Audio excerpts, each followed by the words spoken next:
third establishment of a military structure. You cannot build a nation, get some land, build businesses and homes and so forth, and assume that the whites and offspring will not seek to come and destroy it. They are parasitical entities. They are inclined to destroy order because they are spirits of disorder. There's no exception to that reality. They were that way 20,000 or 12,000 years ago. They are that way today. They will continue to manifest that behavior until we make them extinct. So, establishment of a military structure. That is that third principal value of nation building restoration. That's the development of metal armaments for waging war. It's also dealing with chemical and biological warfare. Root work, conjure, establish the precedent for chemical and biological warfare in North America. So we poison the food and liquids and so forth of the whites and offspring, the so-called slave master. They die. We burn down the plantation, free ourselves.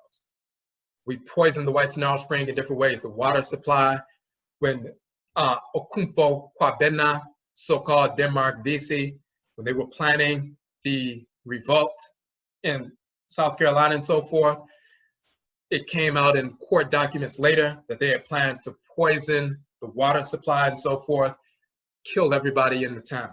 So we've always used chemical and biological warfare. We've talked about that for a number of years in our broadcasts and our books and so forth as a major weapon against the whites and their offspring. Many people were like, well, that's probably not, effective. Chemical and biological warfare dealing with, even biological warfare, viruses, viral agents and so forth. Our people work in labs, our people work in hospitals and so forth. We also have root workers in every level of society. We have the capacity to work that kind of power. Well, some people say, well, it's probably not effective until this year, because one hybrid strain of a virus, of a regular human coronavirus. The coronavirus has been around for a long time, but that one hybrid strain, one engineered hybrid strain of a coronavirus shut down the entire world for months. We have the capacity to engage in that same kind of chemical and biological warfare. One strain, one hybrid engineered strain, through the capacity of root work, can shut down millions. So we've always talked about that. Now people can see it in real life because they just experienced it. But we've been talking about that and we've been doing that. We waged war against the whites and offspring through chemical and biological warfare in the past, during enslavement to free ourselves. We've continued to wage war. Every time people die of natural causes in a hospital and so forth, it's not always quote unquote natural causes. Every time we see police, so-called police officers murdering our people, if you're looking at people to pay attention, there are root workers, hoodoo men, hoodoo women, juju men, juju women, voodoo men, voodoo women, who are nurses. They work in hospitals, they work in maternity wards, they work in seniors' homes and so forth. So if you were to correlate every time someone gets murdered by the police and the rise in deaths in these hospitals where Black nurses and doctors and attendants and even janitors and people who work in the entertainment industry, the hospitality industry, making food, working at restaurants and so forth, if you just see the rise in people dying from certain illnesses, the root workers have been putting in work all along. There was just a story out of New York where 3 police officers had to be rushed to the hospital because they went into a steak and shake and they got a shake, started drinking it and noticed it smelled kind of funny. And it turned out that someone had put bleach in the shake.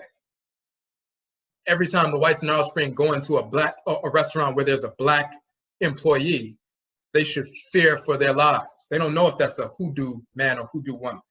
They don't know if one of those people working in the restaurant practices hoodoo or juju, because we're not announcing it. Most of us are not announcing it. We just go to work. They don't know if that janitor, or if that person working in the lab, if that person working at the senior's home, that person working at the daycare, or working in the hospital, They don't know if they're a hoodoo man or hoodoo woman. We have the capacity to engage in chemical and biological warfare. That is part of our religion.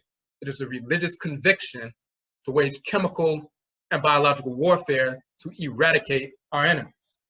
That's part of our religion. So that's part of establishing a military structure. It is metal armaments as well. Innovative metal armaments. People talked about all these different, attacks and rioters and the whites in our spring trying to ally with Black people, which they're really not, instigating, riots and so forth. But there are innovative ways.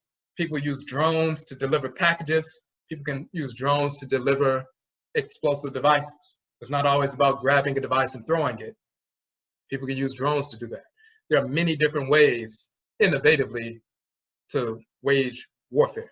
So that's part of that process. We understood with Tulsa, Oklahoma, with Black Wall Street, what happens when you don't establish a military structure alongside all of the other businesses that you establish. You can have insurance companies, you can have banks, you can have movie houses, you can have schools, you can have dental offices, you can have doctor's offices, you can have architectural firms, you can have everything, but if you don't have a military structure, including a component dealing with chemical and biological warfare, then the whites in Alice Springs will seek to destroy anything you build.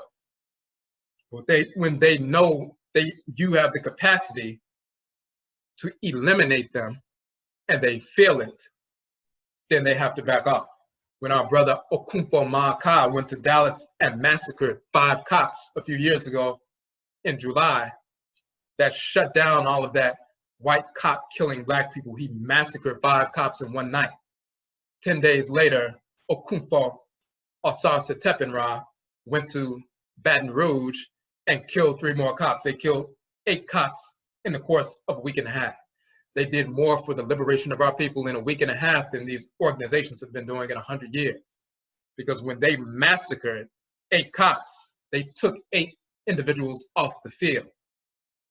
The whites in Alice Springs are not used to seeing themselves bleed at our hands. They're not used to seeing their people die and having to bury their people.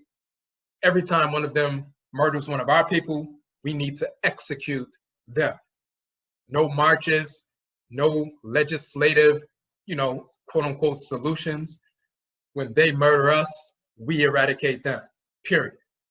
Directly with metal armaments as well as chemical and biological warfare. So we have that capacity and we utilize that capacity.